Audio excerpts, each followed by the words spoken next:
It was a terrible story last week. The Comstock Fire Chief, Ed Switalski, out responding at night to a crash on I-94 and ends up the victim of a crash himself when a vehicle moving at a high speed struck him. And so in light of that, I got to thinking about what a first responder goes through when they're on their way to a situation in which there is danger like that or other danger. What kind of precautions do they try and take? And there is a state law, that when someone is on the side of the road, on the shoulder, you need to move over. And that is the law. And here to help sort through that for us and help us think it through is Michael McLeieer from the fire prevention organization E.S.C.A.P.E, a first responder himself, a well-trained fireman, and a man who speaks across the country on safety issues and other things of that nature. So, Michael, you're perfect for this discussion. Good morning. Good morning, Richard. Thank you very much for having me on air. I wish we didn't have to talk about this, but apparently we do. And, you were acquainted with Ed and his family, and this is a huge loss, as it would be for anyone in this business who is out there risking their lives. That's right. We're responding, any first responder, whether it's a police officer, firefighter, emergency medical technician, or even a tow truck operator. We're responding when families are having the worst day of their lives. We're responding when somebody's already injured, ill, or critically or seriously injured in a motor vehicle crash or a medical incident on the side of any roadway. It doesn't need to be just Interstate 94, although that's where this particular incident occurred. So it's very important that people understand even their rate of speed of 50 miles an hour is incredibly fast when we're stopped and tending to the patient's needs. And it's really critical, and this law has been out now for quite some time. Mm-hmm. And it was a result of, again, some tragedies that had happened to public safety professionals who had been killed. Move over and slow down is really the theme. And on a roadway like Interstate 94, it's critical to be able to move over to the next lane and allow those emergency responders the work to do their job and do what they need to do and slow down. And then we add some of the distractions in today's vehicles, whether it's texting, whether it's a GPS system, whether it's a automated system that the vehicle talks to the driver. Those can all be distractions, and we have to be aware that our attention needs to be solely focused on the surroundings and also the traffic conditions whenever we're driving.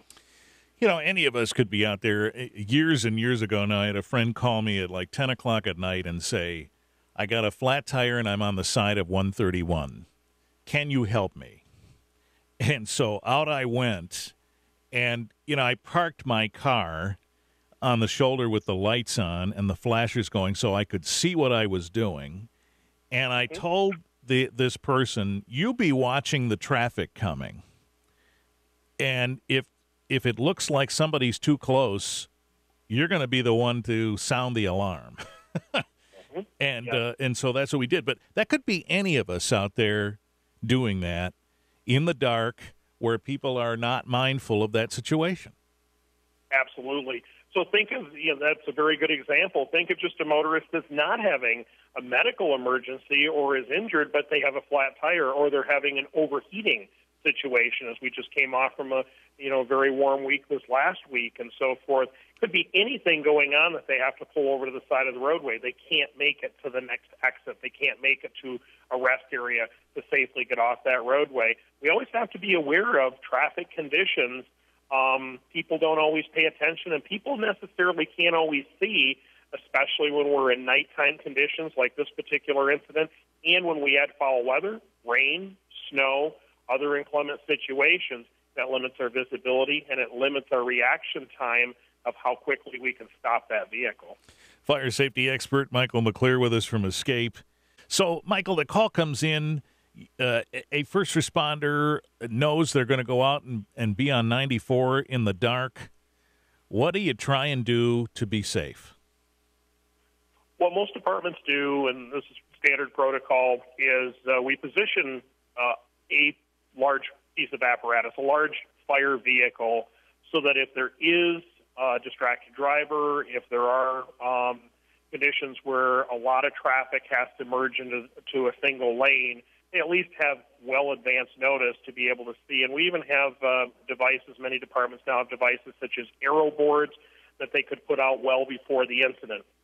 Michigan Department of Transportation has even been great about that as well, getting some of their vehicles, if there's time to be able to do that. So many of these incidents happen with very little notice, and responding crews have to react very quickly. Arrow boards, meaning those things that light up that look, like an arrow that's lighting up a section at a time. Exactly. Just like they use when, roadways closed and you have to merge over.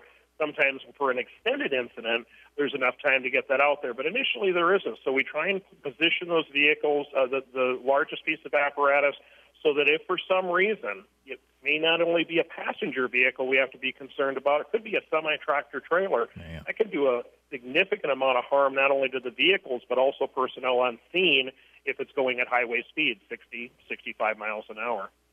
So the thought is that a vehicle, a heavy vehicle like that, positioned with lights going, should be an alert, first of all, to a motorist coming. Secondly, if they're going to hit something, they're going to hit that first. That's correct. And it's a barricade, Richard. It acts as a barricade.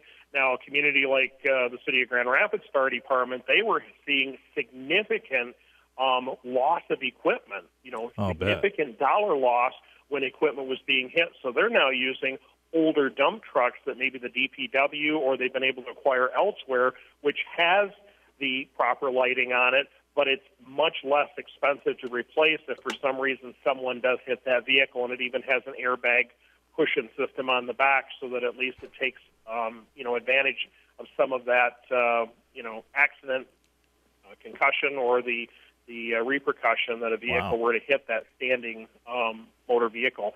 And we position those back far enough so personnel are always safe, and they happen to be, able to do what they need to do to extricate the patient or tend to the patient's needs, no matter what the injury is. Mm-hmm. Well, I imagine that's a great idea. Take an old truck that's out of service and put it there. But I imagine that not every municipality has that, and correct. Then they've got to scramble another person to drive that, right? Exactly. Yeah. Exactly. So those are considerations, I guess. That move-over law is pretty stringent, isn't it? Particularly if you violate it and you hit a first responder, but there are some fines there, right? Progressive fines, Richard. Yeah, a motorist found responsible of violating the move-over law is guilty of a $500 misdemeanor. Could be subject to 4 points on their driver's license and could be put in jail for 90 days. It escalates if that individual hits a first responder. It becomes a felony, punishable up to 2 years in prison and up to $1,000 in fines. And motorists face enhanced penalties up to 15 years in prison and or a $7,500 fine if they fail to move over and they kill a first responder, a firefighter, police officer, or other emergency response personnel. So it is something that we should be taking seriously. I think, as you and I have talked off air, I think a lot of people don't realize this law is out there, and there are signs on the highway, but again, with distractions, people don't always pay attention to the placarding and the signage that's out there. So we want to just get the word out in light of this tragic situation. Move over or slow down. If it's a two-lane roadway, slow down and give those first responders, emergency response personnel, tow truck operators enough room to do what they need to do. There's nothing that's in a hurry that we need to rush through an emergency or even a construction scene. It doesn't have to be actually an accident situation. We find the speeding, the excessive speeding in those construction zones to slow down. Yeah, just to be clear, so somebody's on the shoulder, whether it's a first responder or a citizen, or a vehicle is on the shoulder. The move-over law means that if you have the ability, that is to say there's no one next to you, to move over to that outer lane or the next lane over and allow more room, that's what you're required to do. That's correct. That's correct. And if for some reason you can't move over, the next option is slow down to give the vehicle and that area, that immediate scene, enough room so that everybody stays safe. So, right, and of course the details in this Comstock thing are still out there. We don't know what exactly happened, except that it sounds as though this driver went around the fire truck that was positioned in the way that you describe, in a way meant to alert motorists that they're there, and then create a way to try and get them to stay away. But obviously that didn't happen, and I guess we're waiting to find out how that sorts out. But do you hear about these kinds of situations fairly frequently? We do. Unfortunately, across the country, nationally, we lose between 50 and 60 tow truck operators. About a dozen law enforcement officials are killed in roadways, and about a half a dozen fire service personnel on the scene of incidents are killed each year across the country in the roadways. So it is a problem. It is a growing problem, and especially as we're seeing some of our speed limits across the state in the northern regions increasing, it even is more critical that people understand their role, their responsibility as they're driving behind their vehicle, focus on the driving, focus on the incident, and focus on staying safe and keeping all the first responders safe so everyone goes home to their families. That's really what's the key critical component, because Chief Switalski was a father, he was a friend, a mentor. We're just coming off from Father's Day weekend, so we want to make sure that everyone humanizes this and understands this is important. It could be their own family member that's that first responder, or that driver who has a flat tire that someone didn't take the opportunity to move over or slow down. I mentioned at the onset here that you participate in a lot of safety training and speaking nationally in seminars and things. Is this part of a first responder's training to learn what to do or how to set themselves up accordingly in these kinds of higher risk situations? It is, Richard. In fact, this Friday and Saturday in Allegan County, we already had scheduled, even before this incident, a traffic incident management system training that the state is going to be putting on, and it's to train all first responders in proper vehicle placement, proper positioning of the first responders. Everything in this incident was done according to protocols, according to safety as the top priority, but we'll always continue to look how can we improve and how we can continue to be safer in everything that we do each and every day. So there is training out there, and we're going to be taking advantage. We've had more and more people sign up just since this incident, so we're going to be able to get more first responders up to date with the latest best practices. All right, and here we are out of time before we even got to talking about fireworks and stuff like that, as another summer holiday weekend is coming. Maybe we can reconnoiter on that later.